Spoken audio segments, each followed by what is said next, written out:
laboral e inflación.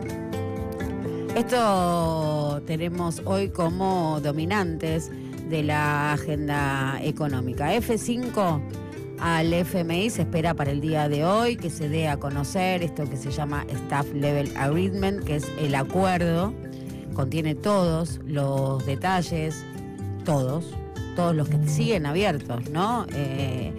Desembolso inicial, cronograma de los siguientes desembolsos, exigencias, y en una jugada muy arriesgada, que hacemos en triple clic, ya que todos especulan, vienen 12.000, vienen 8.000, hay que descontar los intereses, ¿cuánto queda?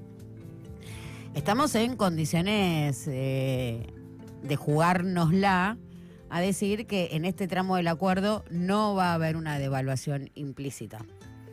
Más allá de el esquema entre bandas que sobrevuela por estas horas la agenda mediática, mediante la cual se establece un piso y un techo de margen de no intervención. En cuanto se dispara, ahí sale el Banco Central con su poder de fuego. Este es el esquema de bandas. Y muchas especulaciones con el piso, el techo y el deslizamiento cambiario. ¿Por qué entendemos que no va a haber una devaluación implícita? Básicamente por el periodo electoral. Y vamos a las experiencias más cercanas. Préstamo concedido a Mauricio Macri para que gane las elecciones. Aire que le dieron a Sergio Massa, que devaluó después del balotaje, incluso. Devaluó después, lo bancaron hasta el balotaje. Y lo propio entendido acá, que es esto de que el dólar dispara los precios y se lleva puesto el proyecto del gobierno libertario, que es un socio que tiene el sistema financiero internacional en América Latina. Más que un socio, un empleado. Argentina hoy tiene un gobierno que es empleado de ese sistema financiero internacional, con lo cual concedería que el esquema o el encuadre de este acuerdo no se lleve justamente puesto ese proyecto. Todos los préstamos que otorgó el Fondo Monetario Internacional en su historia tienen un componente político. Porque si uno va a seguir el manual económico, claramente, las experiencias de los acuerdos de facilidades extendidas conllevan una devaluación. Esto se vio en Egipto, se vio en todos los acuerdos. Y por supuesto que le van a pedir otro esquema cambiario, pero después las elecciones. Por eso hablamos de un acuerdo temporal muy corto. Este acuerdo es de acá hasta las elecciones. Luego se renegocia todo. ¿Cómo quedaría cubierto el fondo blindado ante esto que sí es claramente una violación de su estatuto, que es prestar plata para que se reviente en el frente cambiario, comprometiendo una meta de reservas? Entonces, 3 escenarios posibles.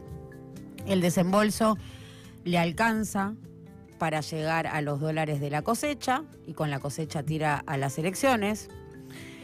El desembolso del fondo, la cosecha no se liquida porque, otro escenario posible, ¿no? La cosecha no se liquida porque los precios internacionales no convienen, no hay señales respecto a las retenciones y quizás haya una modificación del blend y esto hace que los agroexportadores retengan los granos y ahí sí se produciría una devaluación de mercado. Los ojeros sí te meten una devaluación porque vamos a diferenciar esa devaluación que te meten los exportadores, que sí obtienen ganancias fenomenales con un salto cambiario, de esta corrida que es impulsada básicamente por los carry traderos, a los que se les terminó el carry trade, y los bonistas.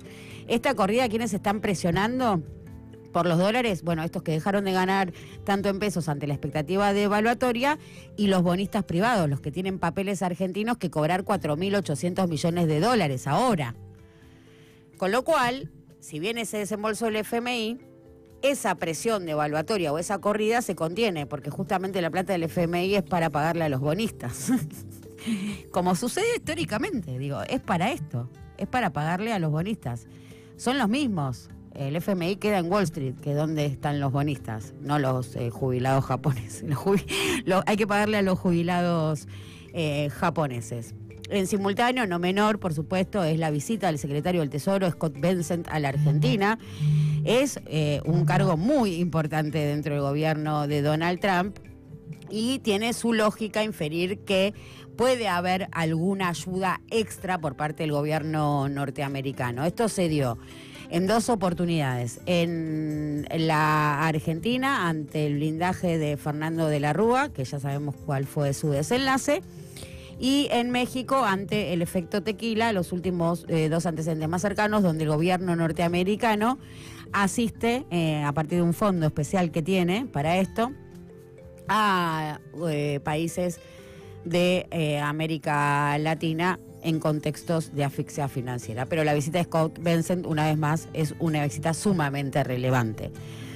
Y también marcar que se adjudica la negociación y haber conseguido que Bessent venga Santiago Caputo, que venía muy golpeado hacia adentro de la mesa chica del Poder Ejecutivo Nacional. Vimos ayer, y recién lo marcaba muy bien Waldman, el armado bonaerense sin Santiago, esa foto donde Karina lo corre, una tensión muy fuerte entre Karina y Santiago, y se refleja no solo en el armado bonaerense, sino en la disputa en el área nuclear, donde se demora la designación de Demian Reidel, que es un carino, y Caputo ahí está también disputando el área de energía, le interesa mucho. Tiene muchos reflejos la interna Karina Santiago, y con esto Santiago se fortalece, claramente, porque consigue la reunión. Y se cruza en esta agenda del Fondo Monetario Internacional también la renovación del swap con China. Argentina debía empezar a pagar en cuotas los 6.000 millones de dólares del total del swap, que equivale a un poco más de 17.000, que ejecutó Sergio Massa en un plazo de 12 meses. Y allí se abren lecturas. Una posible lectura es que esto esté acordado tanto con el Fondo Monetario Internacional como con Wall Street, ¿no? La extensión del swap, porque eso hace que la plata del FMI no vaya a China. Si no, había que pagarle a China con lo que te daba el FMI.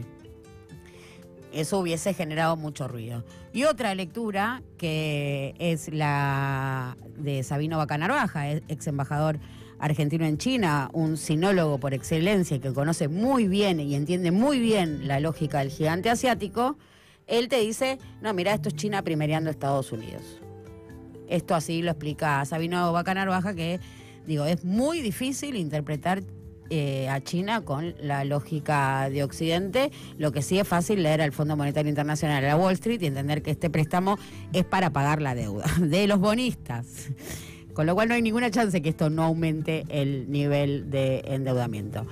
Los detalles, mucha ansiedad y mucha expectativa, por supuesto, para el día de hoy, si finalmente va a haber o no va a haber una devaluación. Esto es lo que está básicamente en discusión. Y por otra parte, si esa no devaluación va a ser compensada con esta meta trimestral de reservas. Y en paralelo, 16 horas, se da a conocer el índice de precios al consumidor para el nivel nacional, ese dato que llamamos vulgarmente la inflación. Porque la inflación no es un número, la inflación es un proceso. Eso es el índice de precios, hay una diferencia. Esa sutileza de la diferenciación de los signos, los símbolos y los síntomas es interesante de transitar. El IPC nacional, que de ninguna manera va a reflejar lo que aumenta nuestra canasta. Digo, y esto no sucede, no es que no sucede con este gobierno, porque dice, no, otra vez Caputo va a dibujar el índice. No, el IPC nunca va a reflejar tu canasta. No funciona así las estadísticas. No es válido ese razonamiento. Porque está el tema de las ponderaciones. Que este IPC está retrasado, está atrasado, refleja una canasta del siglo pasado, sí, efectivamente. Digo, tiene un componente muy fuerte, diarios en papel y cigarrillos. Digo, salidos totalmente del uso y costumbres de los argentinos como telefonía fija. Pero más allá de esto, lo interesante hoy va a ser la tendencia, y la tendencia se le revierte al gobierno, porque, bueno, podríamos acá mandar una polla, pero los consultores privados dan cuenta de una inflación piso 2.6, piso 2.6. Peor va a ser abril. ¿Por qué? Porque recién en abril se ve el impacto en góndolas de la ampliación de la brecha, ¿no? Esta corrida que marcábamos desde los carritraderos y los bonistas para presionar por un desembolso del FMI, ¿no? Asfixiándote las reservas para cobrar, para garantizarse el pago.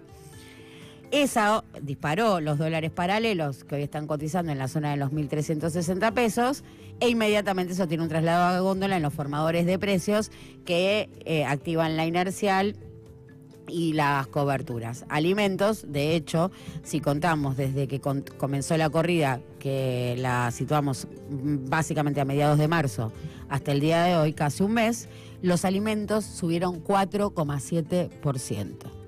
Y los alimentos sabemos que es de lo más inelástico que compone la canasta, con lo cual eso también respalda la teoría de no van a convalidar una devaluación en este contexto, porque claramente se lleva puesto el sueño electoral del gobierno. Confianza en tu radio. FM La Patriada, en el 100.